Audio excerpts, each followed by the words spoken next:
Hello everyone. इस episode में हम जानवरों में पाए जाने वाले प्रे वर्सेस प्रेडेटर रिलेशनशिप के बारे में बात करेंगे और ये जानने की कोशिश करेंगे कि कैसे ह्यूमंस भी इसी रिश्ते की पैदाइश हैं। इस एपिसोड को देखने के बाद आप ये समझ पाएंगे कि किस तरह से बैलेंस या इक्विलिब्रियम ही प्रकृति का अल्टीमेट नियम है और इस लॉ से ह्यूमन रेस भी एग्जेम्प्ट नहीं है। तो स्टार्ट करते हैं।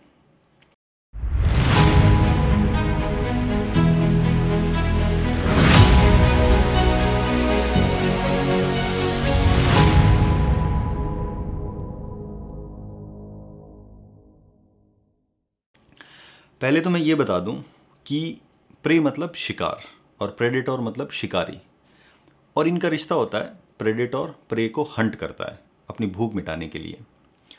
कोई भी स्पीशीज या स्पीशीज का इंडिविजुअल मेंबर, इनके सिर्फ दो ही एम होते हैं, सर्वाइवल एंड रिप्रोडक्शन। सर्वाइवल मतलब किसी भी कीमत पर अपने आप को जिंदा रखना, और रिप्रोडक्शन मतलब अपनी कॉपी बनाना या संतान पैदा करना।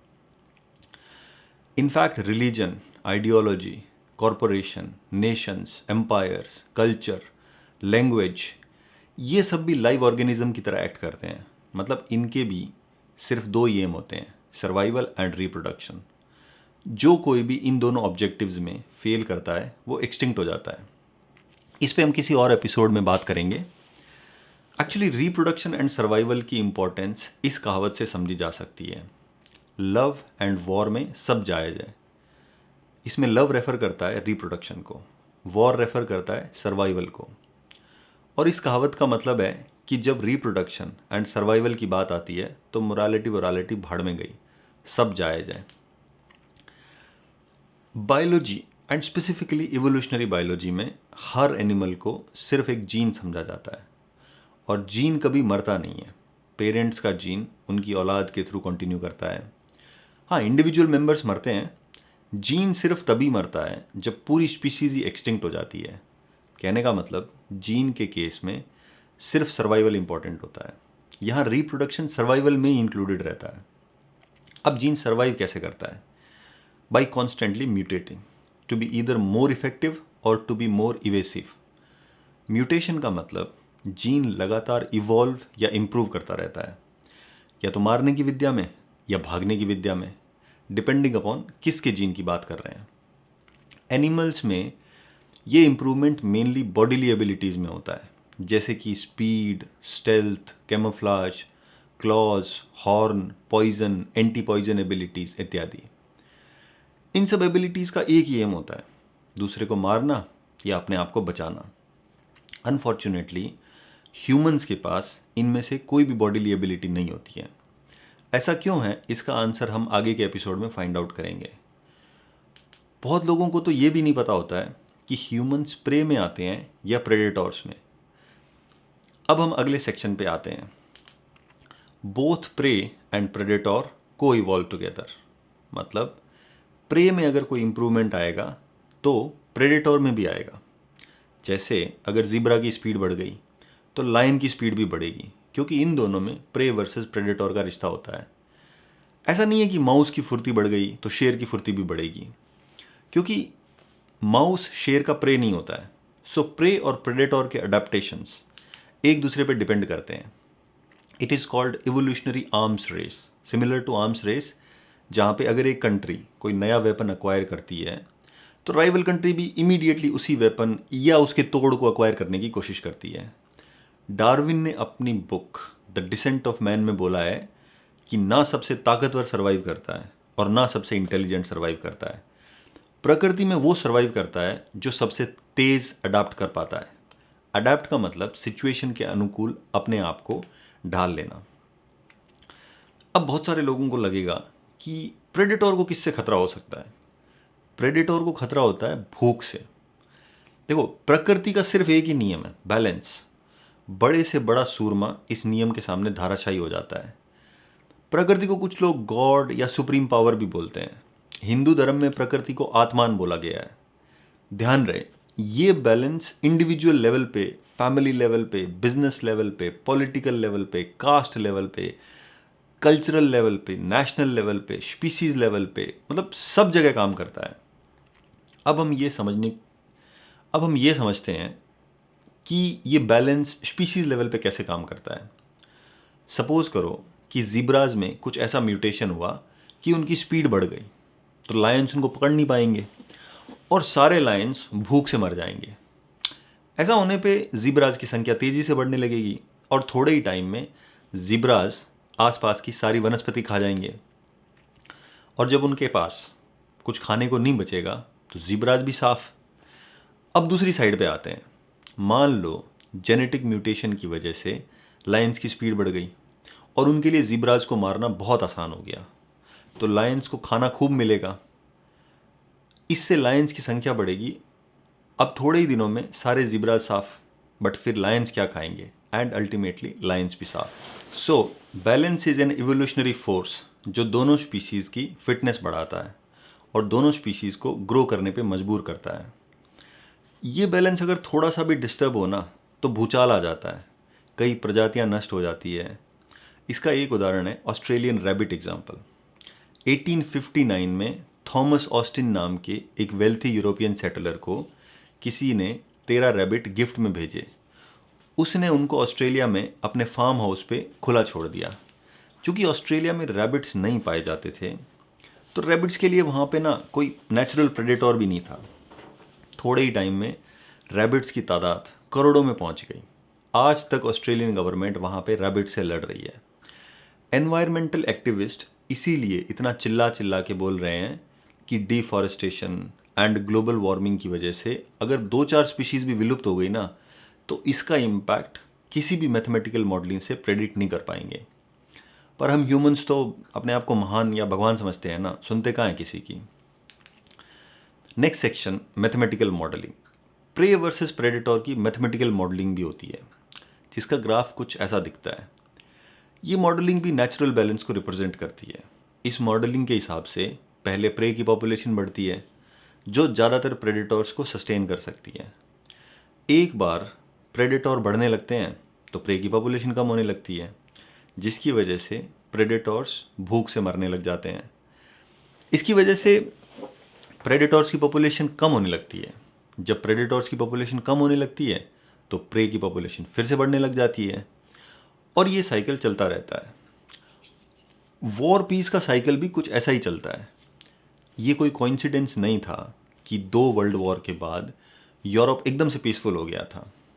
वो लोग भी बहुत दिन शांति से रह लिए तो वहाँ फिर से नेशनलिज्म की लपटें सुलगने लगी है। अब हम आते हैं नेक्स्ट सेक्शन पे, फूड चेन कॉन्सेप्ट। इसमें प्रेडेटर किसी और के लिए प्रे भी हो सकता है, जैसे कि ब्लू जे इंसेक्ट्स को खाता है, सांप ब्लू जे को खाता है और हॉक सांप को खाता है। इसी तरह प्रे प्लांट्स को खाता है, तो प्रे भी प्लांट्स के लिए प्रेडेटर होता है। इस पूरे सिस्टम को फूड चेन बोलते हैं। एपेक्स प्रेडेटर मतलब जो इस फूड चेन के टॉप पे होता है, जैसे कि लायन। ह्यूमंस में हमेशा से ही एपेक्स प्रेडेटर को लेके एक गजब का फैसिनेशन रहा है। ह्यूमंस अपने रूलर को शेर की उपाधि से नवाजते थे और आज भी नवाजते हैं। इसको इंग्लिश में लायनाइजेशन बोलते हैं। जर्मनी की एक केव में ये 35,000 साल पुराना लायन मैन का स्कल्पचर मिला है। तो आप सोच सकते हैं कि ये फैसिनेशन तब भी था। प्रेडेटर्स में कॉपरेशन भी देखा जाता है। It is a superior form of adaptation. जैसे वुल्व्स और लायंस मिल के ग्रुप में शिकार करते हैं, इन सेम वे प्रे में भी कॉपरेशन देखा जाता है। प्रे क्लास के इंडिविजुअल मेंबर्स अलग अलग स्ट्रेटजीज यूज़ करके अपने अपने ग्रुप मेंबर्स को प्रेडेटर के आगमन के बारे में वार्न करते हैं, भले ही इस चक्कर में वार्न करने वाले मेंबर की जान चली जाए। ज़ीब्राज में इंडिविजुअल मेंबर जब लायन को आते हुए देखता है तो वो उछलने लग जाता है। ये उछलना दूसरे मेंबर्स के लिए सिग्नलिंग का काम करता है। मंकीज़ में इंडिविजुअल मेंबर वॉइस सिग्नल देता है। इसको बायोलॉजी में किन सिलेक्शन बोलते हैं। मतलब इस स्ट्रेटजी में जीन ये इंश्योर करता है कि मैं भले ही मर जाऊं पर मेरा क्लोजेस्ट जीन सर्वाइव कर जाए। ह्यूमंस में जो हीरो का कॉन्सेप्ट होता है ना, वो किन सिलेक्शन पे ही बेस्ड होता है, जहां इंडिविजुअल मेंबर खतरों से खेल के या अपनी जान दे के भी ये इंश्योर करता है कि उसकी फैमिली और उसका ट्राइब सर्वाइव करे। इसी को ही सेक्रीफाइस बोलते हैं। जिसको ह्यूमंस सदियों से ग्लोराइज करते आ रहे हैं और आज भी करते हैं। पर ऐसा सिर्फ वही ह्यूमंस करते हैं जिनमें एम्पैथी और कॉन्शियंस ये दोनों क्वालिटीज़ होती है। जिसमें ये दोनों क्वालिटीज़ नहीं होती है वो सिर्फ अपनी जान बचाने पे फोकस करता है। इसके लिए भले ही उसे अपनी फैमिली या ट्राइब को सेक्रीफाइस करना पड़े या धोखा देना पड़े। और ऐसे लोगों को गद्दार या जयचंद की दृष्टि से देखा जाता है। सबसे बड़ी आयरनी ये है कि सेकेंड टाइप के लोग ही लीडर बनते हैं या हम उनको लीडर चुनते हैं जिनमें एम्पैथी एंड कॉन्शियंस नहीं होते हैं। हिसाब से तो हमको सेक्रीफाइस करने वालों को अपना लीडर चुनना चाहिए। ऐसा हम क्यों करते हैं ये मैं फ्यूचर के एपिसोड्स में बताऊंगा, तो प्लीज़ इस चैनल को सब्सक्राइब करें और बाकी लोगों को भी ये वीडियो फॉरवर्ड करें। एम्पैथी, कॉन्शियंस एंड पर्सनैलिटी के बारे में अगर आपको जानना है तो ये इंट्रोडक्शन वाला एपिसोड देखें, इसका लिंक नीचे डिस्क्रिप्शन में दिया हुआ है। अभी जो थोड़ी देर पहले मैंने कोऑपरेशन का कॉन्सेप्ट इंट्रोड्यूस किया था, ह्यूमंस इसी कोऑपरेशन की पैदाइश है। हमारे पास ऐसी कोई बॉडीली एबिलिटी या पावर नहीं होती है। इनफैक्ट थोड़े दिन पहले तक हम इस फूड चेन वाली सीढ़ी के बहुत निचले पायदान पे आते थे, बट कोऑपरेशन के चक्कर में हमारा ब्रेन ग्रो करना चालू हो गया और बहुत जल्द हम लोग top of the food chain पे पहुंच गए। इनफैक्ट डार्विन का ये कोट भी यही बोलता है। इस कोट के हिसाब से जिस भी ट्राइब में ऐसे लोग ज़्यादा पाए जाते हैं जो एक दूसरे की मदद करते हैं और ज़रूरत पड़ने पर ट्राइब के भले के लिए अपनी जान भी सेक्रीफाइस करने को तैयार रहते हैं। सर्वाइवल की रेस में ऐसे ट्राइब हमेशा विजय प्राप्त करते हैं। जिस भी स्पीशीज़ में कोऑपरेशन की ज़रूरत पड़ती है वहाँ अल्फा मेल का कॉन्सेप्ट नेचुरली इमर्ज होता है। मतलब जब भी एक ग्रुप मिल के रिसोर्सेज एक्वायर करता है तो उन रिसोर्सेज को बांटने के लिए मीडिएटर भी तो चाहिए ना। अल्फा मेल वही होता है। एक्चुअली आजकल अल्फा मेल का कॉन्सेप्ट बहुत पॉपुलर हो रखा है, तो मैंने सोचा इसके बारे में थोड़ा सा बता दूं। पर ध्यान रहे, अल्फा मेल एंड लीडर दोनों सेम नहीं होते हैं, एटलीस्ट ह्यूमंस या प्राइमेट्स के केस में। इसके बारे में हम आगे के एपिसोड्स में बात करेंगे। अब हम आते हैं अगले सेक्शन पे, place of humans in food chain. As a species humans 12 से 15,000 साल पहले तक हंटर गैदरर्स हुआ करते थे। Before that for millions of years हम लोग प्रे भी थे एंड प्रेडेटर भी, मतलब फूड चेन के बीच में कहीं आते थे, एक्चुअली काफ़ी नीचे आते थे। 1 लाख साल पहले हम लोग अपनी इंटेलिजेंस एंड कोऑपरेशन की वजह से top of the food chain पे पहुंच गए। We became the most deadly apex predator the earth has ever seen. 30,000 साल पहले हमारे हाथ में शिकार करने के लिए एक स्पीयर होता था। स्पीयर मतलब भाला, जिसमें वुडन स्टिक पे फ्लिंट हेड लगा होता था।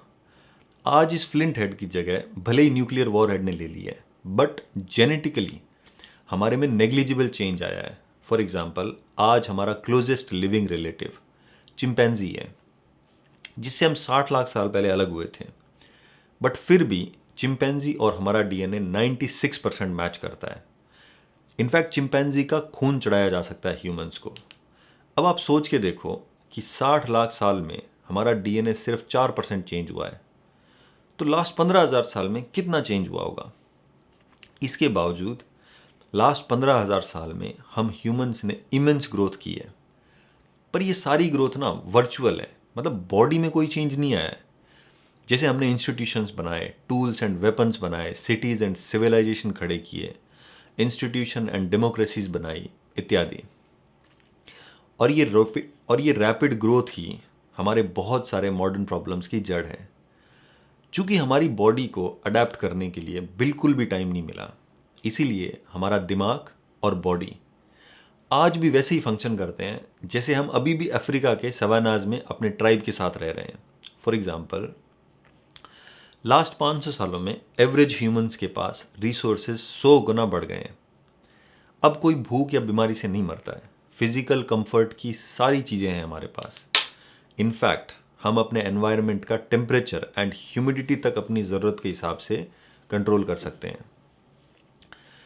इस इमेंस ग्रोथ को देखते हुए हमारा हैप्पीनेस लेवल तो बढ़ना चाहिए ना, और स्ट्रेस लेवल कम होना चाहिए।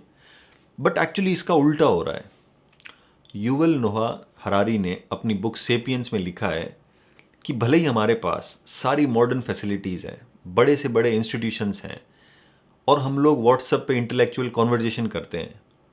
बट अगर इंडिविजुअल एंड फैमिली लेवल पे ह्यूमंस की आदतों को ऑब्जर्व किया जाए ना, तो we are embarrassingly similar to chimpanzees. अब ऐसा लगता है कि ह्यूमंस ने ऑलमोस्ट प्रकृति को जीत लिया है। ना हमें बीमारियों से खतरा है, ना दूसरे जानवरों से।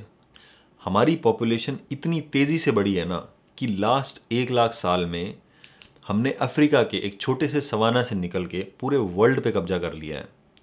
ये सुन के बहुत सारे लोगों को लगेगा कि ह्यूमंस में शायद लॉ ऑफ बैलेंस काम नहीं करता है, या प्रे वर्सेस प्रेडेटर वाला रिश्ता अब हमारे पे लागू नहीं होता है। ऐसा नहीं है। अगले एपिसोड में हम ये जानेंगे कि प्रे वर्सेस प्रेडेटर या बैलेंस वाला रिश्ता ह्यूमंस में कैसे काम करता है। अगर आपको ये वीडियो पसंद आया है तो प्लीज़ सब्सक्राइब करें और अपने दोस्तों या रिश्तेदारों को ज़्यादा से ज़्यादा फॉरवर्ड करें। Thank you for watching.